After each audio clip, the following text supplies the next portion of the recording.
Tada! Kami mempersembahkan sesuatu yang keren yang disebut pohon tenaga surya. Sebenarnya ini bukan pohon sungguhan, tapi lebih mirip sistem tenaga surya dan penyimpanan energi dalam bentuk pohon. Sebuah perusahaan dari London secara resmi mempresentasikannya baru-baru ini. Tujuan mereka adalah untuk memberi daya pada stasiun pengisian daya EV, di mana EV adalah singkatan dari Electronic Vehicles atau kendaraan listrik. Pepohonan ini menghasilkan listrik yang bersih.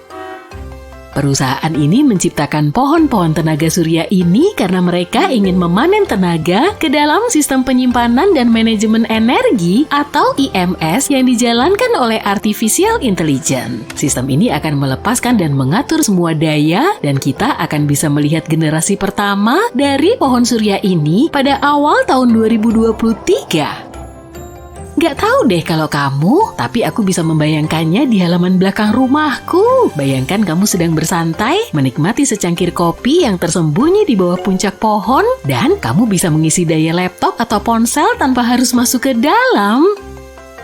Tapi kita mungkin belum bisa membelinya dalam waktu dekat. Perusahaan ini telah memutuskan bahwa mereka ingin fokus terlebih dahulu pada kendaraan listrik yang cepat. Dan mereka mengatakan bahwa pohon-pohon ini akan menjadi lebih murah setelah diproduksi secara massal. Masih ada kesempatan. Pohon ini memiliki sel surya film tipis dan itu bisa menghasilkan 5 kW, cukup untuk menyalakan kulkas, mesin cuci, AC, oven, pemanas air, dan TV. Ini bukan pertama kalinya seseorang menemukan sesuatu yang menggabungkan botani dan tenaga surya. Pernahkah kamu mendengar tentang Smart Flower? Bentuknya seperti bunga aster robot raksasa. Smart Flower memiliki daya yang cukup untuk mengisi daya peralatan dapurmu. Jadi gimana cara kerja pohon surya secara umum? Pohon surya menyerap sinar matahari dengan daunnya. Daunnya bersifat fotovoltaik yang berarti mengubah cahaya menjadi listrik. Listrik kemudian mengalir melalui pilar pusat yang terlihat seperti batang dan berakhir di baterai internal. Beberapa desain memiliki panel berputar yang bergerak sepanjang hari sehingga pohon dapat menangkap lebih banyak sinar matahari dan dengan itu menghasilkan lebih banyak listrik. Ketika kamu membangun pembangkit listrik tenaga surya, kebanyakan pelanggan akan mendapatkan perjanjian jual beli listrik yang menyatakan bahwa mereka dapat mengharapkannya untuk bertahan selama 20 hingga 25 tahun. Ini tidak berarti pembangkitmu akan menjadi tidak berharga setelah itu. Pada kenyataannya, infrastrukturnya sangat stabil dan panel-panelnya mungkin akan bertahan selama 40 bahkan 50 tahun. Dan kamu bisa menggantinya dengan modul baru yang akan lebih efisien setelah itu dengan harga yang relatif murah. Kita membutuhkan lebih banyak sumber energi sekarang karena semakin banyak hal yang perlu kita isi ulang. Seperti bola pertandingan Adidas Al-Rihla ini. Saat pertama kali memikirkannya, iya, aneh deh rasanya membayangkan kita harus mencolokkan bola dan mengisi dayanya seperti halnya ponsel.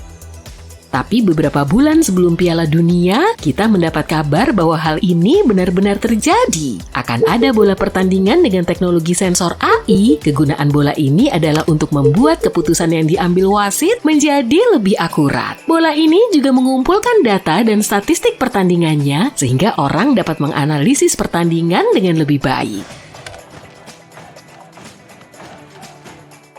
Kamu perlu mengisi dayanya sebelum setiap pertandingan untuk memastikan sensor bawaannya berfungsi. Saat terisi penuh, baterainya dapat bertahan selama 6 jam dan ini untuk penggunaan aktif. Kalau bolanya tidak digunakan, baterainya dapat bertahan selama 18 hari. Saat bola keluar selama pertandingan dan pemain menggantinya dengan bola lain, tidak ada yang perlu dilakukan. Sistem secara otomatis mengaktifkan sensor bola. Tenaga surya adalah sumber energi yang paling banyak kita miliki di bumi. Setiap jamnya, energi surya menghantam planet kita sehingga dapat memenuhi kebutuhan energi tahunan seluruh umat manusia. Ditambah lagi, ini adalah sumber di mana kita bisa mendapatkan energi paling cepat. Apa kamu juga menghindari mencharge ponsel semalaman?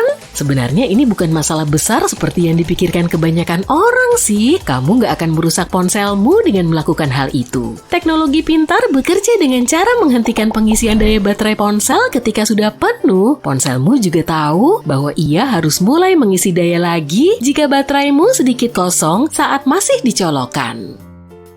Aman untuk mengecas ponsel di tempat pengisian daya umum? Ini mitos. Sebaiknya hindari hal ini karena dengan begitu, kamu berisiko membocorkan informasi penting. Kabel yang kamu lihat di bandara dan restoran bukan hanya sebagai sumber daya, seperti misalnya ketika kamu mencolokkan lampu ke dinding. Kabel juga menciptakan jalur untuk mentransfer datamu. Jadi ketika kamu mengisi daya ponsel di tempat umum tersebut, seseorang dapat mengakses ponselmu dengan mudah. Itu termasuk pesan, email, foto, dan semua yang ada di dalam ponselmu. Lebih baik dan lebih aman menggunakan pengisi daya portabel ya.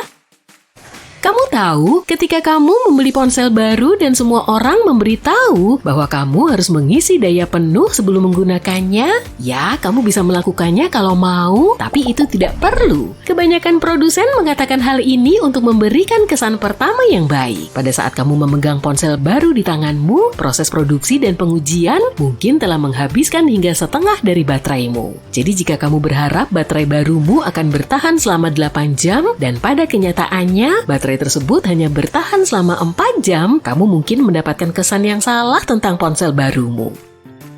Satu lagi nih, aku bisa menyetel ponsel dalam mode efisiensi sepanjang waktu. Apa salahnya sih? Ini bukan mitos dan perangkat lunak ponselmu juga nggak akan kenapa-napa kok. Tapi kalau kamu seringnya menyetel ponsel di mode daya rendah, kamu mungkin memiliki pengalaman pengguna yang lebih buruk karena ponselmu menghilangkan hal-hal tambahan. Suara tidak akan sekeras biasanya, kamu tidak akan bisa melihat layar karena kecerahan yang rendah, dan aplikasi tidak akan memeriksa notifikasi setiap saat, tapi setiap 10 menit sekali. Mode daya rendah sangat bagus kalau kamu ingin beristirahat sejenak dari gadgetmu.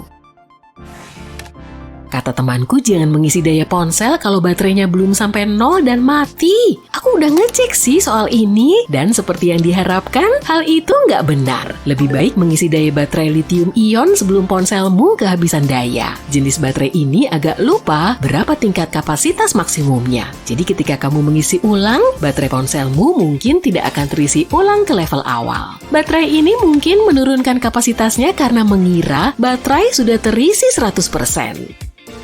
Bahkan satu aplikasi dapat menghabiskan banyak baterai, terkadang hingga 20% loh. Sebagai contoh, beberapa aplikasi media sosial menguras baterai ponselmu karena aplikasi tersebut terus-menerus melakukan berbagai hal di latar belakang. Bahkan ketika kamu tidak melakukan apapun di sana, seperti memeriksa pembaruan status, pesan, dan lain-lain.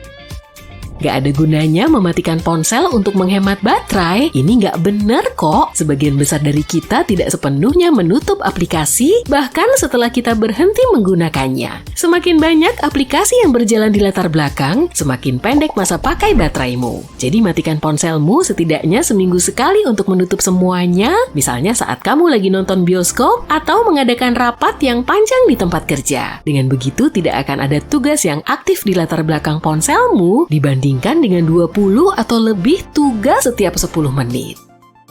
Gak akan terjadi apa-apa kalau kamu mainin ponsel saat dicolokkan, meskipun ada juga yang menyatakan sebaliknya. Hanya saja, baterai akan membutuhkan waktu lebih lama untuk terisi, jadi hindari mainin ponsel kalau kamu gak punya banyak waktu. Ini salah satu mitos favoritku nih. Ketika kamu kehilangan pengisi daya, kamu bisa berhemat dan membeli pengisi daya abal-abal. Ini bisa merusak baterai ponselmu loh, karena pengisi daya ini mungkin tidak memiliki standar untuk mengisi baterai dengan voltase yang benar. Tidak perlu menekan eject saat kamu mencabut ponsel dari komputer. Jangan! Kalau kamu tidak menekan eject, kamu dapat merusak file atau mengganggu ponsel menyelesaikan pencadangan. Dan jangan khawatir kalau ponselmu selalu mencari wifi. Memang butuh energi, tapi nggak begitu banyak kok.